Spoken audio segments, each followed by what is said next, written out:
तो दोस्तों, ध्यान से सुनिए आज की कहानी। बौद्ध ने मौन को क्यों चुना? क्या आप जानते हैं कि इतिहास के सबसे महान आध्यात्मिक गुरुओं में से एक गौतम बुद्ध अक्सर मौन को अपना सबसे शक्तिशाली संदेश मानते थे। पर ऐसा क्यों हुआ? क्या मौन सिर्फ चुप रहना है, या इस चुप्पी में जीवन के रहस्यों को खोलने की ताकत छिपी है? आज की इस वीडियो में हम समझेंगे कि बुद्ध ने मौन को क्यों चुना, उन्होंने मौन से क्या पाया और हम अपनी ज़िंदगी में मौन से क्या सीख सकते हैं। बुद्ध का मौन। एक दिन बुद्ध अपने शिष्यों के साथ बैठे थे। कई लोग उनसे सवाल पूछ रहे थे, जीवन क्या है, दुख क्यों होता है, हम शांति कैसे पा सकते हैं। सबके सवाल खत्म ही हुए थे कि तभी एक और व्यक्ति आकर उनसे वही पुराने सवाल पूछने लगा, दुख, जीवन, परमात्मा और सत्य के बारे में।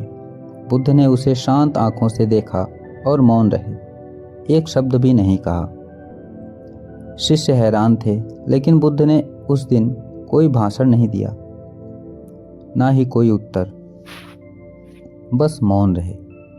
उस व्यक्ति ने बुद्ध की आंखों में देखा और जैसे ही उसके सारे प्रश्नों के उत्तर उसे शब्दों से नहीं बल्कि उस मौन की गहराई से मिलने लगे।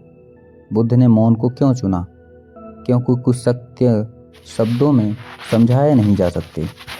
बुद्ध कहते थे, जो सत्य है वह अनुभव का विषय है, भाषा का नहीं।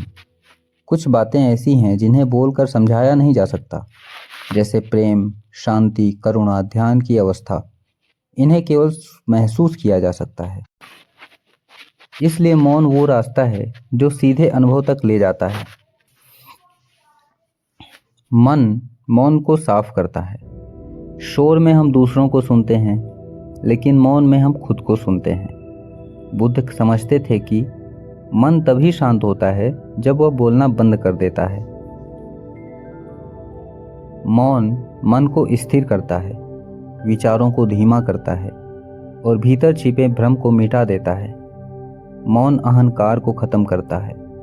कई बार हम बोलते नहीं, हम जीतने के लिए बोलते हैं, अपनी बात साबित करने के लिए बोलते हैं, अपनी पहचान दिखाने के लिए बोलते हैं। लेकिन जब आप मौन होते हैं तो अहंकार मिटता है। बुद्ध के लिए मौन अहंकार के खिलाफ सबसे बड़ा अस्त्र था। मौन से करुणा और समझ बढ़ती है। जब आप किसी को चुपचाप सुनते हैं तो आप उसे बेहतर समझ पाते हैं। बुद्ध का मौन हमेशा क्रोध या दूरी नहीं, बल्कि करुणा। कुछ प्रश्नों के उत्तर जीवन खुद देता है। कई बार ऐसे प्रश्न पूछते हैं जिनका उत्तर शब्दों में देना सिर्फ भ्रम फैलाता है। बुद्ध जानते थे, कुछ सवालों के जवाब अनुभव से आते हैं, उपदेश से नहीं।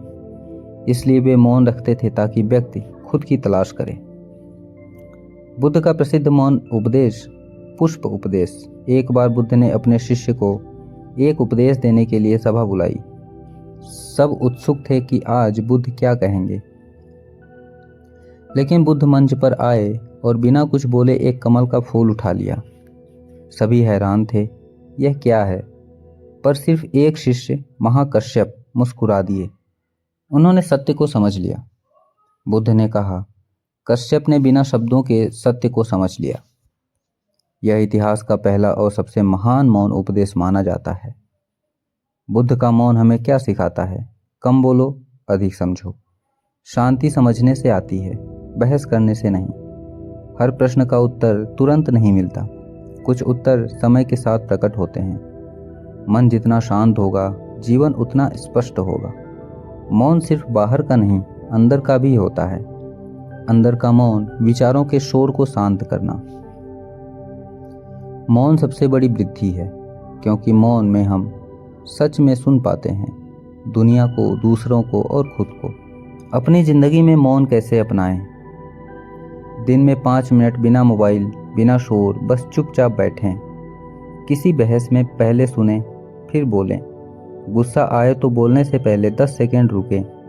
हर दिन 2 मिनट श्वास पर ध्यान करें। ज़रूरत न हो तो खुद को बोलने पर मजबूर न करें। धीरे धीरे आपका मन शांत होना शुरू हो जाएगा।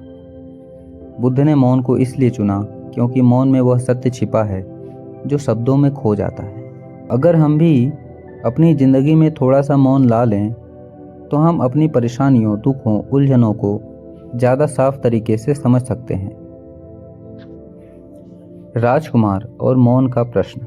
एक राजकुमार ने बुद्ध से पूछा, आप मौन क्यों रहते हैं?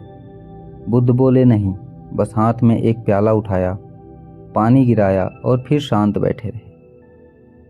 राजकुमार ने स्वयं समझ लिया, जैसे पानी गिरने पर मिट्टी नीचे बैठ जाती है, वैसे ही मौन मौन में शांत हो जाता है।